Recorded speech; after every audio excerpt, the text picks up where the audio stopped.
خون کے پیاسے۔ عمران نے اپنی کار آگے نکالنی چاہی، لیکن آگے جانے والی دونوں کاروں نے راستہ نہ دیا۔ ایسا معلوم ہو رہا تھا جیسے اگلی دونوں کاروں میں دوڑ ہو رہی ہو۔ سڑک زیادہ کشادہ نہیں تھی، اتنی کہ کوئی تیسری کار آگے نہیں نکل سکتی تھی۔ عمران نے سوچا کیوں نہ انہیں نکل ہی جانے دیا جائے۔ اس نے اپنی کار کی رفتار کم کر دی۔ ٹھیک اسی وقت اسے اپنی پشت پر کچھ اس قسم کی آوازیں سنائی دیں جیسے کسی بڑے ٹرک کا انجن شور مچا رہا ہو۔ اس نے عقب نما آئینے کی طرف دیکھا۔ حقیقتاً وہ ایک ٹرک ہی تھا جس نے آڑ ہو کر سڑک کی پوری چوڑائی گھیر لی تھی۔ آگے جانے والی کاروں کی رفتار بھی کم ہو گئی تھی۔ دفعتاً عمران کو خطرے کا احساس ہوا، گویا اسے دو اطراف سے گھیرا جا رہا تھا۔ مڑ کر واپس ہونا ناممکن تھا کیونکہ تھوڑے ہی فاصلے پر اس ٹرک نے سڑک بند کر دی تھی اور آگے جانے والی کاریں تو قریب قریب اب رک ہی رہی تھیں۔ یہ جگہ بھی ایسے کاموں کے لیے بڑی مناسب تھی کیونکہ سڑک کے دونوں جانب ناہموار زمین تھی اور ڈھلان کے اختتام ہی سے جنگلوں کے سلسلے دور تک پھیلتے چلے گئے تھے۔ عمران بالکل نہتا تھا، ویسے بھی وہ ہر وقت مسلح رہنے کا عادی نہیں تھا۔ سورج غروب ہو رہا تھا اور سڑک سنسان پڑی تھی۔ دفعتاً اگلی کاروں سے ایک فائر ہوا اور گولی عمران کی ٹوئسٹر کی چھت سے ربڑتی کھاتی ہوئی دوسری طرف نکل گئی۔ عمران نے کار نہیں روکی بلکہ رفتار اور تیز کر دی۔ اس کی کار اگلی دونوں کاروں کی طرف تیر کی طرح جا رہی تھی۔ ان کاروں کی رفتار بھی تیز ہو گئی۔ شاید وہ لوگ عمران کے اس غیر متوقع رویے پر بھوکلا گئے تھے۔ جب عمران نے دیکھا کہ وہ کم از کم ریوالوروں کی رینج سے دور ہو گیا ہے تو اس نے یکلک اپنی کار میں پورے بریک لگا دیے اور مشین بند کر کے بائیں جانب ڈھلان میں چھلانگ لگا دی۔ یک بیک کئی فائر ہوئے لیکن عمران کو یقین تھا کہ اب مشکل ہی سے کوئی اس پر قابو پا سکے گا۔ وہ جنگل میں گھستا چلا گیا لیکن یہاں وہ محفوظ نہیں تھا۔ اگر جنگل گھنا ہوتا تو شاید اسے بچاؤ کے لیے اتنا نہ دوڑنا پڑتا۔ اکثر مقامات پر سرکنڈوں کی جھاڑیاں تھیں لیکن ان میں گھسنا دیدہ دانستہ موت کو دعوت دینا تھا۔ وہ دوڑتا رہا مگر اب وہ بائیں جانب مڑ گیا تھا۔ اندازے کے مطابق وہ اس جگہ رکا جہاں سے مڑ کر سڑک کے اس حصے کی طرف پہنچ سکتا تھا جدھر ٹرک کھڑا کیا گیا تھا۔ دفعتاً اس نے اپنے جوتے اتار کر کوٹ کی جیبوں میں ٹھونسے اور اونچے درختوں پر چڑھنے لگا۔ ایسا معلوم ہو رہا تھا جیسے وہ بچپن ہی سے درختوں پر چڑھتا آیا ہو۔ گنجان شاخوں کے درمیان پہنچ کر اس نے سامنے سے پتیاں ہٹائیں اور سڑک کی طرف دیکھنے لگا۔ ٹرک اب موجود نہیں تھا، البتہ وہ دونوں کاریں اس کی ٹوئسٹر کے قریب موجود تھیں اور ایک آدمی وہاں کھڑا شاید ان کی نگرانی کر رہا تھا۔ پھر وہ کچھ اور بلندی پر پہنچ کر چاروں طرف نظریں دوڑانے لگا۔ کافی فاصلے پر وہ لوگ دکھائی دیے، تعداد میں 5 تھے اور کچھ دیر پہلے یہ عمران کی خوش فہمی ہی تھی کہ ان لوگوں کے پاس رائفلیں نہ ہوں گی۔ اپنی ٹوئسٹر سے اترتے وقت وہ بال بال بچا تھا کیونکہ ان کے پاس رائفلیں بھی تھیں اور یہاں سے صاف نظر آ رہی تھیں۔ عمران انہیں دیکھتا رہا، پتہ نہیں کیوں وہ پانچوں اکٹھے ہی رہنا چاہتے تھے۔ اگر چاہتے تو وہ ادھر ادھر منتشر ہو کر بھی اسے تلاش کر سکتے تھے مگر شاید وہ بھی عمران سے خائف ہی تھے۔ پتہ نہیں کب اور کس وقت وہ ان میں سے کسی کو تنہا پا کر وار کر بیٹھے۔ عمران نے پھر سڑک کی طرف دیکھا، وہ آدمی اب بھی کاروں کے قریب موجود تھا۔ وہ سوچنے لگا کہ بقیہ لوگ کتنی دیر میں سڑک تک پہنچ سکتے ہیں۔ وہ انہیں دیکھتا رہا اور پھر بڑی تیزی سے نیچے اترنے لگا۔ نیچے اتر کر جوتے پہنے اور سڑک کی طرف دوڑنے لگا مگر اب اس کا رخ کاروں کی سمت تھا۔ چڑھائی کے قریب پہنچ کر رک گیا، پھر دوسرے ہی لمحے وہ چڑھائی پر چاہ رہا تھا لیکن آدمیوں کی طرح نہیں بلکہ کسی چھپکلی کی مانند زمین سے چپکا ہوا۔ جب سڑک کی سطح اس کے سر سے تقریباً 2 فٹ اونچی لے گئی تو اس نے قریب ہی سے ایک بڑا سا پتھر اٹھایا اور بڑی احتیاط سے آہستہ آہستہ اوپر کی طرف کھسکنے لگا۔ وہ آدمی ایک کار کی کھڑکی پر بایاں بازو ٹکائے جھکا کھڑا تھا، دائیں ہاتھ میں سگریٹ سلگ رہا تھا۔ جیسے ہی عمران نے سر ابھارا وہ چونک کر اس کی طرف مڑا۔ شاید یہ خطرے کی غیر شعوری احساس کی بنا پر ہوا تھا مگر عمران کا ہاتھ تو چل ہی چکا تھا۔ پتھر اس کی کنپٹی پر بیٹھا اور قبل اس کے کہ وہ سنبھل سکتا عمران اس پر سوار تھا۔ اس کے منہ سے آواز بھی نہ نکل سکی۔ کنپٹی کی چوٹ نے اس کا دماغ معاف کر دیا تھا۔ ذرا ہی سی دیر میں وہ بے ہوش ہو گیا۔ عمران نے جلدی جلدی اس کی تلاشی لے کر ایک ریوالور نکالا اور تقریباً 30 کارتوس برآمد کر لیے۔ ریوالور میں پورے راؤنڈ موجود تھے۔ عمران نے اپنی ٹائی کھولی اور اس کے دونوں ہاتھ پشت پر باندھ لیے۔ اسے یقین تھا کہ وہ کافی دیر تک ہوش میں نہ آ سکے گا۔ وہ اس وقت بالکل مشینوں کی طرح حرکت کر رہا تھا۔ اس نے اپنی ٹوئسٹر کی ڈکی کھولی اور بے ہوش آدمی کو اس میں ٹھونسنے لگا۔ پھر ڈگی کو کسی تدبیر سے اتنا کھلا رہنے دیا کہ وہ دم گھٹنے کی وجہ سے مرنے نہ پائے۔ اب وہ پھر ان دونوں کاروں کی طرف متوجہ ہوا۔ بے ہوش قیدی کا ریوالور اس کے ہاتھ میں تھا۔ اس نے 2 فائر کیے اور دونوں کاروں کے ایک پہیے بیکار کر دیے۔ پھر وہ اپنی ٹوئسٹر میں بیٹھا اور اس کی ٹوئسٹر سڑک پر تیزی چلی گئی۔ دھن لگا پھیل چکا تھا۔ فضا آہستہ آہستہ پرسکون ہوتی جا رہی تھی۔ ٹوئسٹر فٹاٹے بھرتی رہی۔ اس کی رفتار بہت تیز تھی۔ تقریباً آدھے گھنٹے بعد اس نے لینڈز کسٹم پوسٹ کے سامنے کار روکی اور نیچے اتر کر ڈگی کو پوری طرح بند کرتا ہوا عمارت کی طرف چلا گیا۔ یہاں اس نے فون پر اپنے ایک ماتحت آفیسر تنویر کے نمبر ڈائل کیے۔ دوسری طرف سے فوراً جواب ملا۔ تنویر، عمران اپنی کار کی ڈگی میں ایک بے ہوش آدمی کو لا رہا ہے، تمہیں اس سے اس آدمی کو چھین لینا چاہیے۔ بہت بہتر جناب، تنویر کی آواز آئی۔ وہ اس وقت کہاں ہے؟ لینڈز کسٹمز کے آؤٹ پوسٹ سے گزر چکا ہے۔ بہت بہتر، میں 2 آدمیوں کے ساتھ چیک کروں گا، جلدی کرو، عمران نے کہا اور سلسلہ منقطع کر دیا۔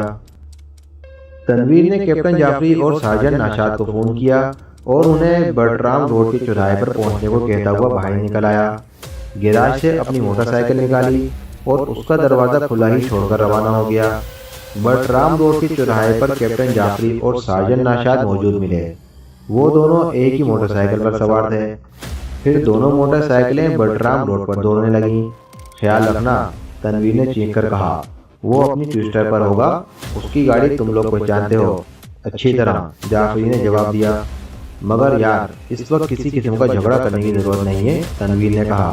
میں اسے جان سے مار دوں گا، خواہ مجھے اس کے لیے استعفائی کیوں نہ دینا پڑے۔ اس وقت نہیں، X2 کے لیے میں اپنی بے عزتی برداشت نہیں کر سکتا، جعفری گھبرایا۔ اس وقت میں تم سے درخواست کرتا ہوں کہ بات نہ بڑھانا، تنویر نے لجاجت سے کہا۔ جعفری خاموشی رہ گیا۔ وہ عمران کا دشمن تھا اور اس دشمنی کی بنیاد تھریسیا بمبل بی والے کیس کے دوران میں پڑی تھی۔ پھر کسی موقع پر سمجھ لینا، تنویر نے کہا۔ استعفیٰ دینے کے بعد جعفری گھبرایا، ورنہ عمران کے خلاف میری کوئی بھی کارروائی X2 کو ناگوار گزرے گی۔ تنویر کچھ نہ بولا۔ تھوڑی ہی دیر بعد انہیں عمران کی ٹوئسٹر دکھائی دی اور دونوں موٹر سائیکلیں ایک دوسرے سے قریب آ گئیں۔ عمران ہارن پر ہارن دیتا رہا لیکن وہ اس کے راستے سے نہ ہٹیں۔ عمران نے بریک لگائے اور تنویر نے موٹر سائیکل آگے بڑھا کر پائیدان پر کھڑا کر دیا۔ کیا مطلب؟ عمران غصیلی آواز میں بولا۔ میرے ہاتھ میں ریوالور ہے اور اس کا رخ تمہاری کھوپڑی کی طرف ہے، تنویر نے جواب دیا۔ وہ تو ہمیشہ ہی رہتا ہے، عمران نے لاپرواہی سے کہا، مگر اس وقت کس خوشی میں؟ ناشاد، تنویر نے اونچی آواز میں کہا، ذرا میری گاڑی سنبھالنا۔ آخر بات کیا ہے؟ عمران نے غصیلے لہجے میں پوچھا۔ کچھ نہیں، تنویر موٹر سائیکل سے اتر کر کار کا دروازہ کھولتا ہوا بولا، میں تمہارے ساتھ شہر جانا چاہتا ہوں۔ وہ عمران کے برابر بیٹھ کر دروازہ بند کر چکا تھا اور ریوالور کی نالی عمران کی کمر سے لگی ہوئی تھی۔ چلو، تنویر نے ریوالور کی نال پر زور دیتے ہوئے کہا۔ نہیں جاؤں گا، تم مار دو گولی۔ سنو پیارے، تنویر آہستہ سے بولا، میرے ساتھ کیپٹن جعفری بھی ہے، میں نے اسے بڑی مشکل سے روکا ہے۔ اگر اس نے انتقام لینا ہی چاہا تو پھر ہمیں بھی مجبوراً اس کا ساتھ دینا پڑے گا۔ میں سمجھ گیا، عمران تلخ لہجے میں بولا، مگر میں تم لوگوں کو اتنا بزدل نہیں سمجھتا تھا، مگر اسے بھول جاؤ کہ جعفری یا تم سب کچھ میرا کچھ بگاڑ سکو گے۔ میں فی الحال اس مسئلے پر گفتگو نہیں کرنا چاہتا، تنویر بولا، بس تم چپ چاپ کار آگے بڑھاؤ، ورنہ کیا ہوگا؟ ورنہ یہ ہوگا کہ میں ابھی اور اسی وقت تمہیں پولیس کے حوالے کر دوں گا، کیونکہ تمہاری گاڑی کی ڈگی میں ایک بے ہوش آدمی موجود ہے۔ کیا؟ عمران کے لہجے میں حیرت تھی۔ تمہیں کیسے معلوم ہوا؟ X2 کے ذرائع لامحدود ہیں، تنویر بولا، بس اب چلو۔ پتہ نہیں کیوں X2 کو تم پر رحم آ جاتا ہے، ورنہ تمہاری لاش بھی کسی کو دستیاب نہ ہو سکتی۔ ارے جاؤ، جب جی چاہے تم سامنے آ جاؤ۔ وہ لڑکی جولیا مجھے کچھ دیسی لگتی ہے، یعنی کہ کیا کہتے ہیں ذرا، ہاں اچھی لگتی ہے، ورنہ اب تک میں نے تم سب کو تجہیز و تکفین کر دی ہوتی۔ چلو میری جان، اس وقت تم جولیا سے بھی مل سکو گے۔ یہ بات ہے، عمران خوش ہو کر بولا، چلو، جولیانا فٹر واٹر کی قبر کے اندر بھی گھس سکتا ہوں۔ کار چل پڑی۔ ریوالور کی نال اب بھی عمران کی کمر سے لگی ہوئی تھی۔ یہ آدمی کون ہے؟ تنویر نے کچھ دیر بعد پوچھا۔ کون آدمی؟ وہی جو تمہاری گاڑی کے اسٹپنی میں ہے۔ یار تم لوگ سمجھ میں نہیں آتا کہ کس قسم کے آدمی ہو۔ ہم لوگ ہر قسم کے آدمی ہیں، تم میری بات کا جواب دو۔ میری کار کی ڈگی میں 3 تربوز، 4 مرتبان جن میں مختلف قسم کے اچار پائے جا سکتے ہیں۔